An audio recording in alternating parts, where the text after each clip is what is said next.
Mateus capítulo 7, versículos 24 a 29, todos acharam? Diz o seguinte: todo aquele, pois, que ouve estas minhas palavras e as pratica, será comparado a um homem prudente, que edificou a sua casa sobre a rocha. E caiu a chuva, transbordaram os rios, sopraram os ventos e deram com ímpeto contra aquela casa, que não caiu, porque fora edificada sobre a rocha. E todo aquele que ouve estas minhas palavras e não as pratica, será comparado a um homem insensato, que edificou a sua casa sobre a areia. E caiu a chuva, transbordaram os rios, sopraram os ventos e deram com ímpeto contra aquela casa, e ela desabou, sendo grande a sua ruína. Quando Jesus acabou de proferir estas palavras, estavam as multidões maravilhadas da sua doutrina, porque ele as ensinava como quem tem autoridade, e não como os escribas. E aí ele chega nessa parte do capítulo 7, no final do sermão, dando para nós essa compreensão, e aqui é muito importante que a gente tenha isso em mente, que o que está em questão aqui no capítulo 7 é o juízo de Deus. Por isso que ele vai falar das duas estradas, dos dois caminhos, não é? Por isso que ele vai falar dos falsos profetas, porque está tudo em questão esse fato de que Deus irá voltar com que propósito? Para julgar o seu povo. Amanhã irá fazer 30 dias que Gabriel e Mariana casaram. E os irmãos que têm as redes sociais dos irmãos percebem que há 60 dias atrás eles iniciaram uma contagem regressiva, não é? Uma contagem regressiva para aquele grande dia. Qual é o dia? Do seu casamento. E aí começaram a contar os dias. O Alexandre e a Jéssica também estão fazendo o mesmo. Começaram a contar os dias para o grande dia do casamento. Alexandre e Jéssica, 21 de dezembro. Certo? E estão contando os dias. O que Jesus está querendo fazer aqui no capítulo 7, irmãos, é que o povo de Deus, ele tenha em mente esse evento. Qual é o evento? O retorno de Jesus, a sua volta. Jesus irá voltar, irmãos, e essa volta e essa expectativa iminente deve fazer com que o povo viva de acordo com essa volta. Só que tem um detalhe. Qual é o detalhe? Nós não sabemos quando é o dia. Você não sabe quando é o dia. Imagina Alexandre e Jéssica, dizer para vocês: não, o casamento, quando é que vai ser? Não sei, pode ser a qualquer momento. Imagina, como é que vocês iam estar?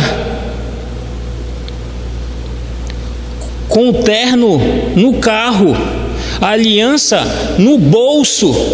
Por quê? Porque pode ser em qualquer momento, pode ser em qualquer hora, pode ser qualquer situação. Irmãos, o retorno, a vinda do Messias pode ser em qualquer momento, pode ser hoje. Em que porta você está? Em que caminho você está? No largo, no estreito? Em que porta você entrou? Onde você está? É por isso que ele está falando dessas coisas. É por isso que ele está usando dessas ilustrações. O retorno do Messias, o retorno do Cristo é iminente, pode acontecer a qualquer hora, a qualquer momento. Isso deveria nos fazer viver uma vida cristã nessa expectativa de que o seu retorno pode ser a qualquer momento, e por ser a qualquer momento, eu devo estar como? Pronto, preparado. Pode vir, Senhor, Maranata. E esse Maranata não é simplesmente algo da boca para fora, como quem se diz, mas que na verdade não, espera um pouco aí, não vem agora não, porque se o Senhor vier agora está feio para o meu lado. Maranata mesmo? Maranata mesmo, irmãos? Você sabe o peso dessas palavras? Você sabe as implicações que estão contidas na palavra como essa, Maranata? Tem certeza? É isso mesmo, ó vem Senhor Jesus, agora. É isso que Ele quer produzir nos seus ouvintes. É por isso que Ele vai lançar mão, nesse momento, de mais uma ilustração. Como se não fosse suficiente a ilustração da porta, do caminho, dos falsos profetas, Ele vai lançar mão agora, nesse exato momento, de mais uma ilustração, que é agora o que nós iremos fazer depois dessa não tão panorâmica introdução assim. Vamos lá para o versículo 24. Todo aquele, pois, que ouve estas minhas palavras e as pratica, será considerado a um homem prudente. Você pode perfeitamente substituir a palavra prudente por sábio aqui no texto. Será um homem prudente que edificou a sua casa sobre a rocha. E aí caiu a chuva, transbordaram os rios, sopraram os ventos, deram com ímpeto contra aquela casa, que não caiu porque ela fora edificada sobre a rocha. E ele vai fazer agora um paralelo com outro cidadão. Dois homens com o mesmo propósito, com a mesma ideia, com o mesmo objetivo, querem fazer a mesma coisa, só que com um detalhe diferente. Esse outro homem, versículo 26, e todo aquele que ouve estas minhas palavras e não as pratica, será comparado a um homem insensato. E aí você também pode substituir a palavra insensato por tolo. Um homem tolo, insensato, que edificou a sua casa sobre a areia. E aí, como o primeiro homem, caiu a chuva, transbordaram os rios, sopraram os ventos e deram com ímpeto contra aquela casa, e o que aconteceu com ela? Ela desabou e foi grande a sua ruína. O que ele faz agora? Ele usa mais uma vez de um paralelo. Ele faz a mesmo no início, duas portas, dois caminhos, faz um parêntese com os falsos profetas, e aí tem a mesma questão aqui, vocês vão perceber durante o sermão. Ele apresenta dois cidadãos, duas pessoas, dois homens com o mesmo propósito, com o mesmo objetivo, que é construir uma casa. E aí os pormenores do texto, a ideia que está por trás é que eles querem construir uma casa parecida uma com a outra, de maneira que você olha para as duas casas e você não consegue na primeira vista identificar onde está o problema, porque elas são iguais. Isso parece com o quê? Com o que ele tinha acabado de dizer a respeito dos falsos profetas, do versículo 15. Porque não é fácil de identificar um falso profeta, lembra?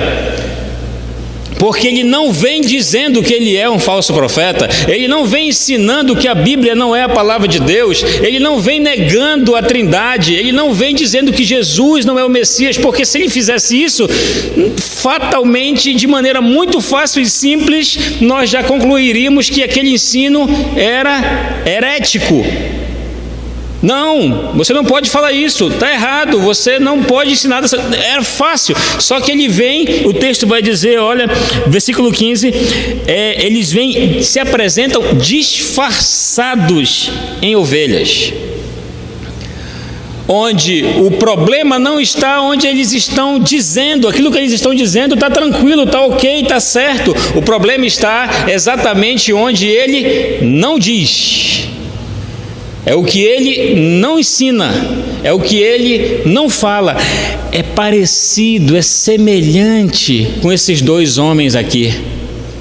Os dois têm um propósito de construir a mesma coisa. Você encontra esses dois homens no mesmo lugar. Onde eles estão? Na igreja. Eles estão no mesmo lugar. Eles estão com o mesmo objetivo. Mas como identificar um e como identificar o outro? O que Jesus está querendo fazer no seu sermão é dar continuidade no assunto de que a mudança, irmãos, a mudança, ela não é tão somente uma mudança externa. aquilo que é visível, aquilo que se aparenta. É por isso que em João 3, naquela conversa de Jesus com Nicodemos, lembram dessa conversa, desse diálogo? Jesus conversa com quem? Com Nicodemos. Quem era Nicodemos? Doutor da lei, homem altamente instruído. E aí Jesus fala para Nicodemos o quê? Você tem que nascer de novo, Nicodemos. É um novo nascimento. Mas o que importa? Como é que pode o homem, porventura, voltar ao ventre materno? Jesus vai dizer: em verdade te digo, o que é nascido da carne é carne, o que é nascido do Espírito é do Espírito. Você tem que nascer de novo.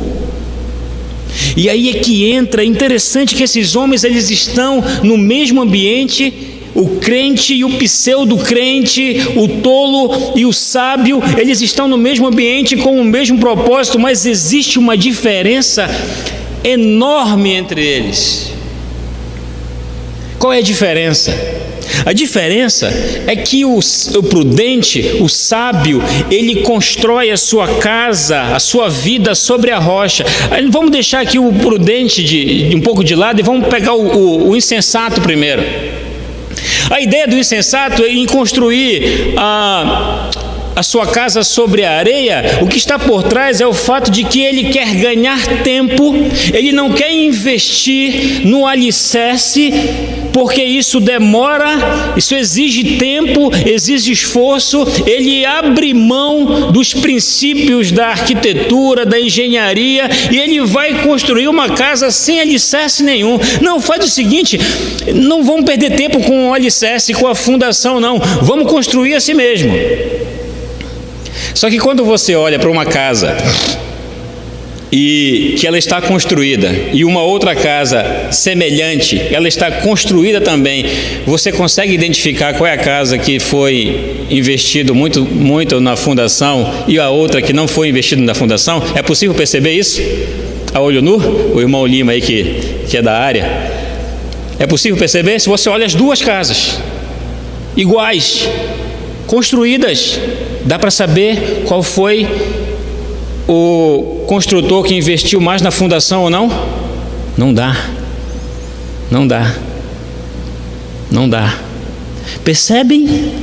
Conseguem perceber o que está por trás? Não é a casa em si, não são as paredes, não é o revestimento, não é o que tem dentro, é o que está por trás de tudo, é a base, é o que sustenta, é a fundação. Qual é a característica de alguém, de uma pessoa? Vamos trazer isso para o aspecto mais nosso, mais coloquial, mais do dia a dia. Qual é a característica de alguém que não se importa? Como descobrir que alguém é um pseudo-crente? O que está em questão aqui, irmãos, é quando a pessoa, ela só se importa ou se preocupa consigo mesma. Onde que está em questão é a satisfação dos meus interesses. Eu estou no mesmo ambiente, estamos no mesmo lugar, estamos fazendo a mesma coisa, mas eu quero tão somente a satisfação dos meus interesses. Não estou disposto a absolutamente nada no que diz respeito a abrir mão do meu conforto, do meu bem-estar, do meu comodismo para servir a outro. E quando você olha para as Escrituras, você consegue ver uma fé tão somente voltada para si. Você consegue olhar para as Escrituras e perceber Jesus em algum momento valorizando as pessoas nesse aspecto tão somente egocêntrico. A fé não é egocêntrica. A fé não é uma fé em que eu estou no centro tão somente, mas é uma fé teocêntrica, onde Deus está no centro da minha vida, controla a minha vida, e por conta disso, tudo aquilo que eu faço deve corresponder ao fato de Deus estar controlando a minha vida. Por isso que é uma releitura de tudo, irmãos. Lembra quando Jesus, lá é confrontado por um perito da lei. Perito da lei. Veja, o termo perito da lei não era um mero estudioso da lei. Não era um mero estudioso, era um perito da lei. E ele pergunta para Jesus o que ele precisava fazer para ser salvo. E aí Jesus diz para ele: qual é o mandamento mais importante? E ele responde: amarás o Senhor teu Deus e o próximo como a ti mesmo. E aí o Jesus fala o que para ele? Dissestes bem, falastes bem. É exatamente isso. Agora vai e faz o mesmo. E aí, mais uma tentativa de pegar a Jesus. O texto vai dizer que o propósito desses questionamentos era pegar Jesus em alguma falta. E aí o que ele faz? Tá bom, então quem é o meu próximo? Lembram disso? Quem é o meu próximo? Como se ele não soubesse. Aí Jesus ele conta uma parábola. A parábola do bom samaritano. Lembram? E aí a parábola do bom samaritano, os irmãos conhecem. O que Jesus está querendo dizer com essa parábola?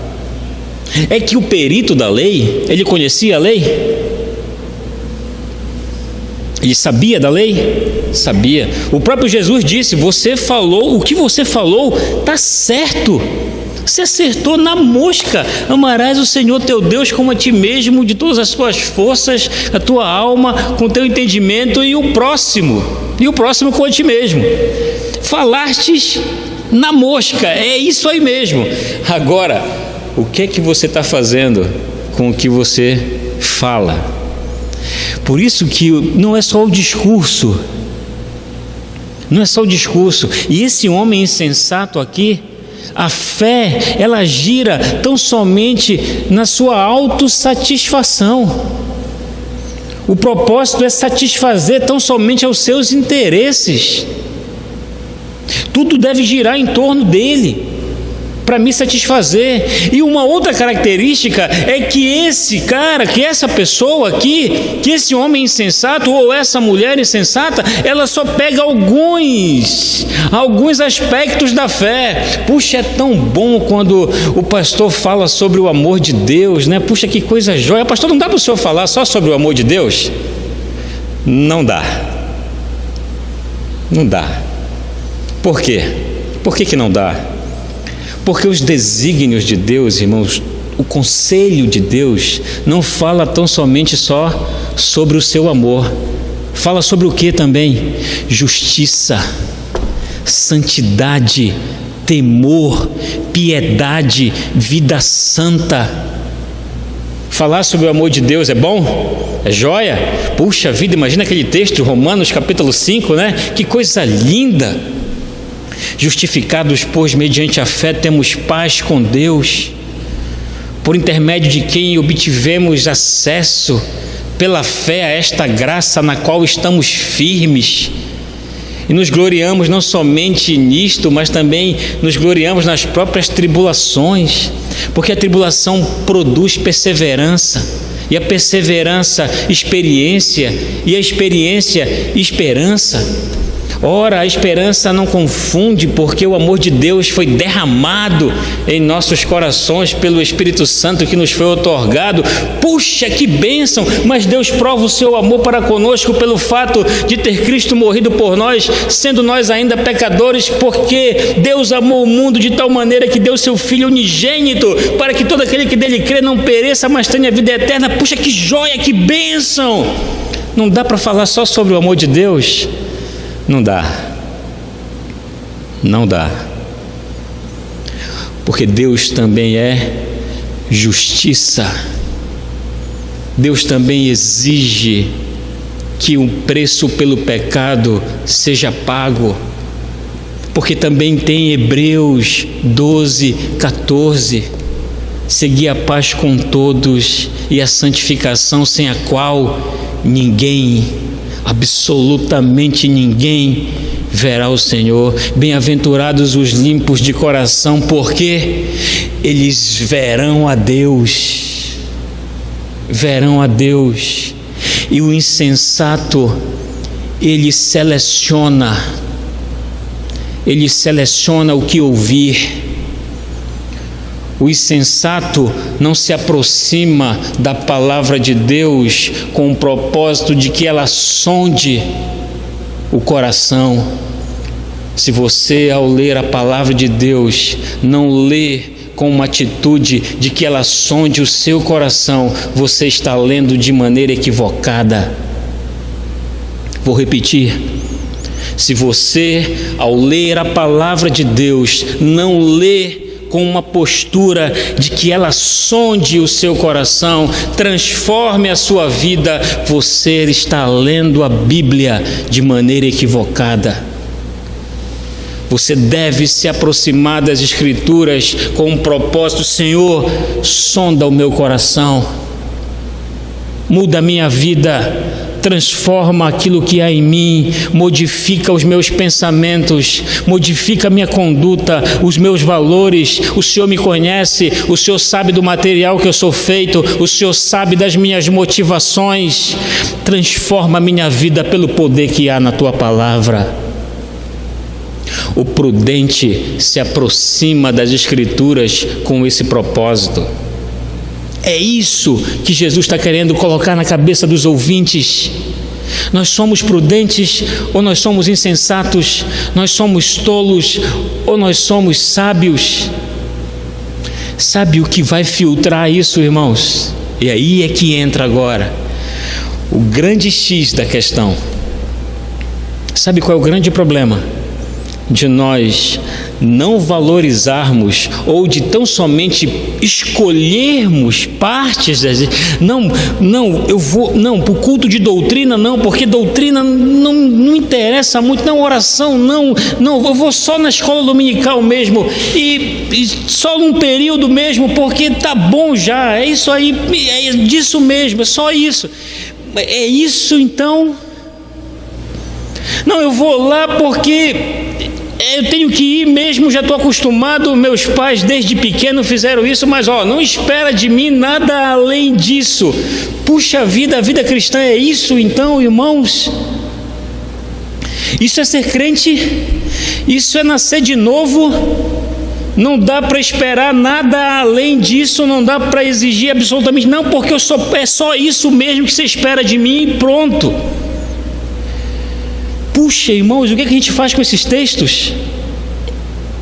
Se você tiver essa postura, sabe o que vai acontecer? É a Bíblia que está dizendo: quando vier a chuva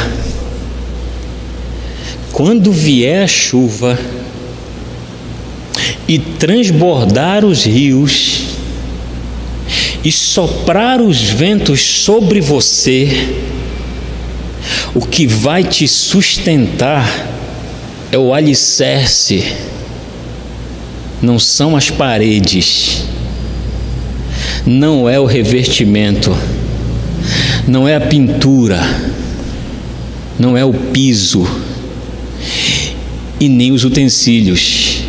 O que vai te sustentar é o alicerce, é a fundação. É o que está ali, é aonde você investe a maior parte do seu tempo. Ora, irmãos, isso explica uma porção de coisas, não é?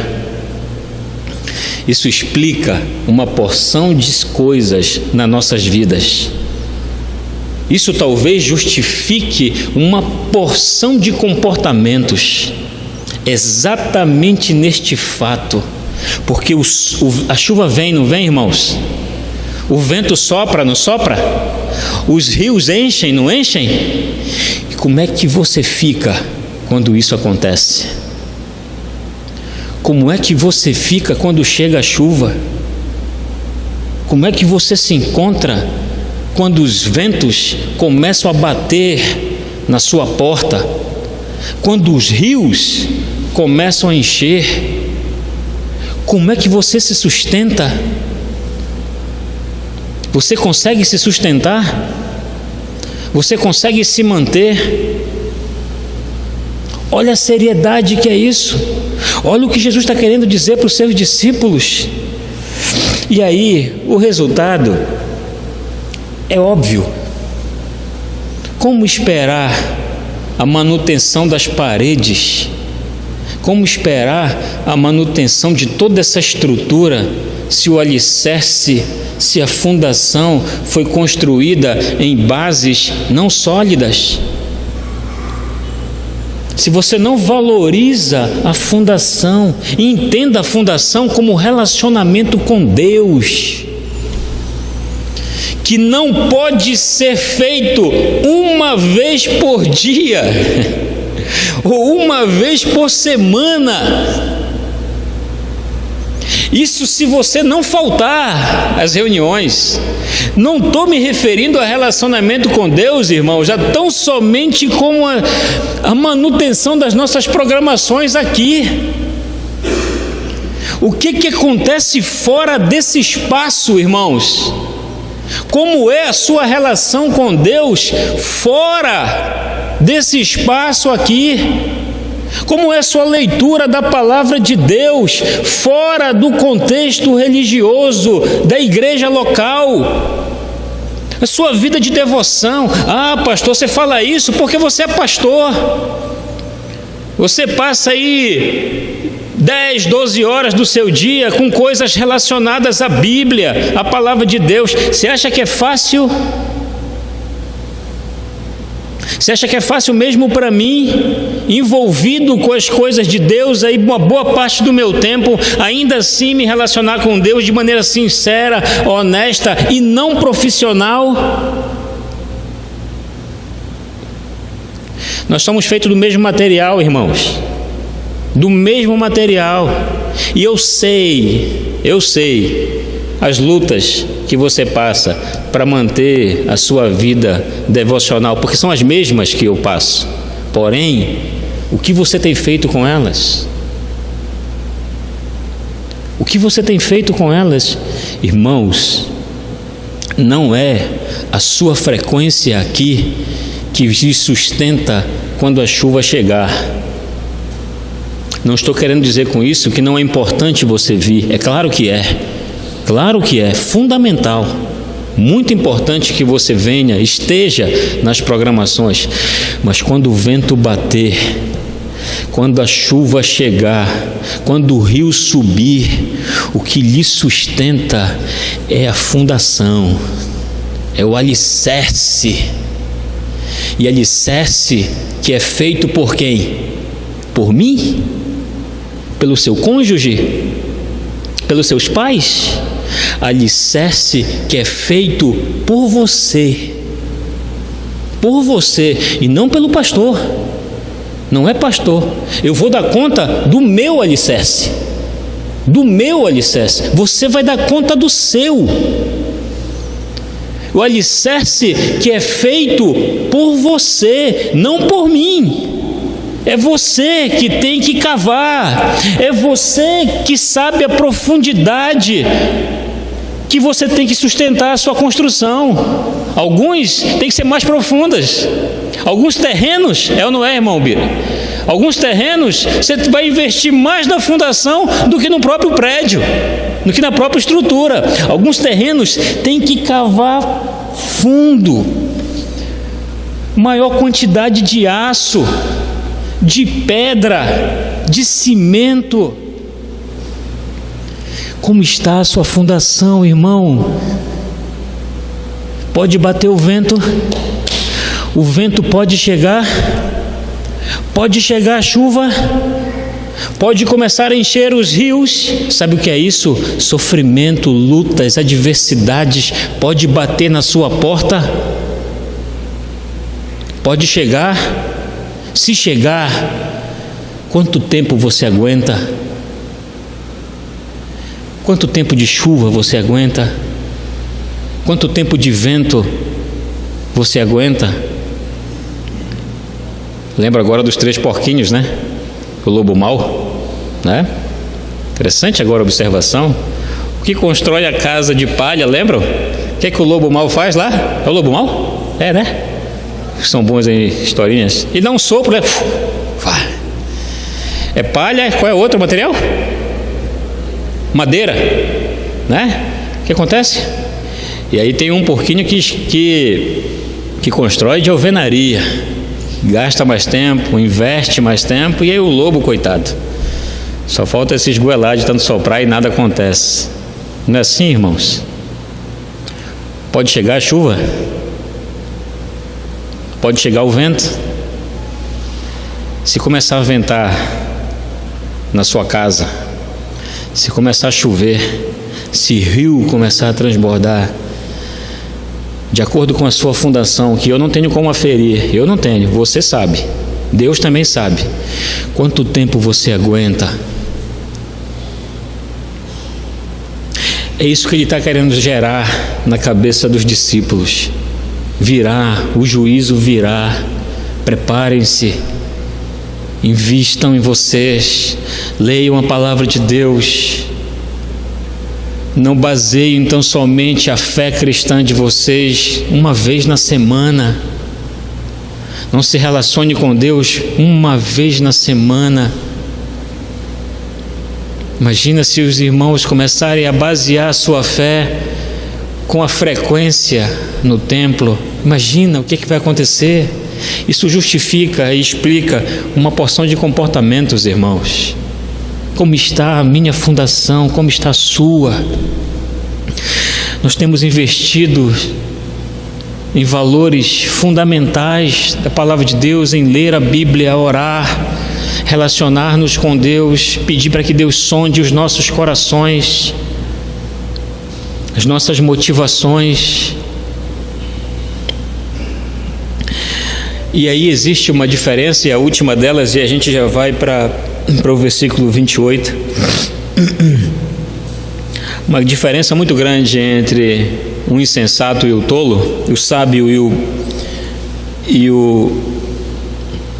o insensato e o tolo são os mesmos, né? Desculpa, por isso que eu fiquei confuso agora. O insensato e o sábio, o prudente e o tolo, é que o prudente e o sábio, eles fazem a vontade do Pai. Lembram do sermão passado? Do que ele disse ali no versículo 21, a parte B do versículo. Vamos ler o versículo todo, o versículo 21. Nem todo o que me diz Senhor, Senhor entrará no reino dos céus, mas aquele que faz a vontade de meu Pai. Então essa é uma característica, uma diferença marcante entre o tolo e o sábio, entre o insensato e o prudente. É que o sábio, o prudente, ele faz a vontade do Pai, ele conhece a vontade do Pai, ele não somente sabe, ele não somente diz Senhor, Senhor, porque tem pessoas que querem, que olham e que veem, puxa, eu quero fazer isso também, só que não tem o principal. Lembra do Simão, o mágico de Atos capítulo 8? Lembram dele? O que diz? O que o Simão olha ali? Poxa, ele conhece a Jesus, né? Ele era um mágico, fazia muitos sinais ali, aí ele é alcançado pela fé, aí ele vê o Pedro e o João impondo as mãos e as pessoas recebiam o Espírito Santo. Aí o que o Simão faz? Rapaz, eu quero isso aí também, cara. Quanto é? Quanto é que é? Lembram? Quanto é que custa? Quanto é que eu posso pagar para ter também esse poder? Estão no mesmo ambiente, estão no mesmo espaço, querem fazer as mesmas coisas, mas a diferença de um para o outro é que um faz a sua própria vontade.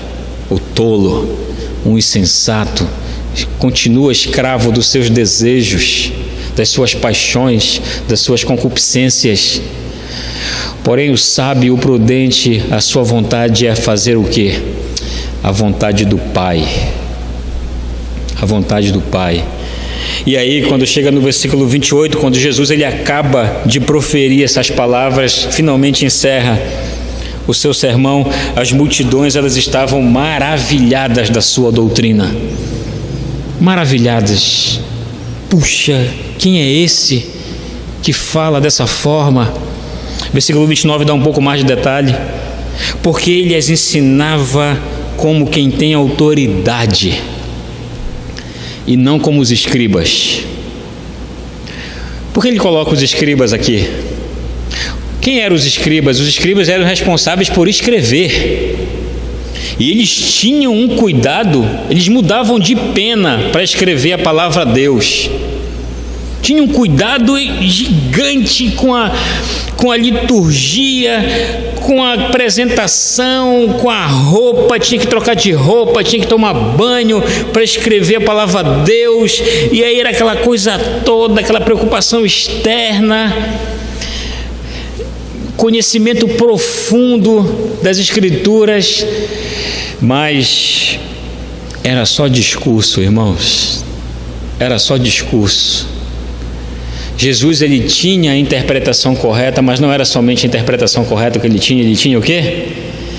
Era possível ver o que ele ensinava, era possível ver o seu ensino, era possível perceber o ensino, porque ele acabava de ensinar e no momento seguinte ele dava uma demonstração clara daquilo que ele estava ensinando. Os discípulos percebiam, viam o ensino na prática. Não era só Senhor, Senhor, não era só discurso, não era só falatório, era possível perceber. Era por isso que eles olhavam para Jesus e para os escribas e viam que existia autoridade no ensino de Jesus. Por quê? Porque não era só discurso, era possível ver, era possível perceber. O nosso grande problema e a nossa grande dificuldade é achar que o discurso é suficiente. É de achar que só é necessário falar, que basta falar e pronto. Não basta falar. Tem que falar e fazer. Mais uma vez, lembra do perito da lei? Falaste muito bem, agora vai e faz. Não é só falar que é suficiente, irmãos. Você tem que fazer. Fale e faça. O Sermão do Monte foi escrito com esse propósito, de fazer-nos ouvir, mas não somente nos fazer ouvir, mas de nos fazer praticar aquilo que nós ouvimos. Caso contrário, será só discurso, será apenas falatórios, será apenas conversa, será apenas um ideal, um sonho, uma utopia, somente isso. Não foi escrito com esse propósito, foi escrito com o propósito de que ao ouvir, acabou de ouvir, faça, pratique. Não é só fala e faz. Se nós pudéssemos resumir todo o Sermão do Monte em 2 palavras, essas palavras seriam essas: fala e faz. 2 F's: fala e faz. Amém? Que o Senhor nos encontre como aqueles que falam, mas também como aqueles que fazem o que dizem, que praticam o que acreditam. Foi com esse propósito que o Sermão do Monte foi escrito. Vamos orar.